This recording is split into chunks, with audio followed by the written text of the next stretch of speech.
আমিও জানিস পুজোর দিনগুলো খুব মিস করি। এখানে সেই ঢাকের আওয়াজ পাই না, ধূপের গন্ধ পাই না, মাইকে অঞ্জলির মন্ত্র শুনতে পাই না, দেখতে পাই না হঠাৎ করে পুজোর 4 দিন সমস্ত গাড়ি বন্ধ হয়ে রাস্তাগুলোর চিত্র অন্যরকম হয়ে গেছে। যে রাস্তা পার হতে গেলে 4বার দেখে পার হতে হয়, সেই রাস্তায় একটাও গাড়ি নেই, শুধু মানুষ হেঁটে যাচ্ছে চারিদিকে।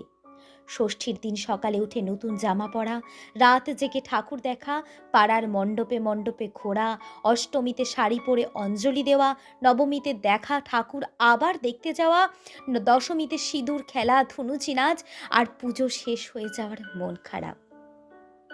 তারপরে রাস্তায় লাইন দিয়ে পর পর ঠাকুরের বিসর্জন।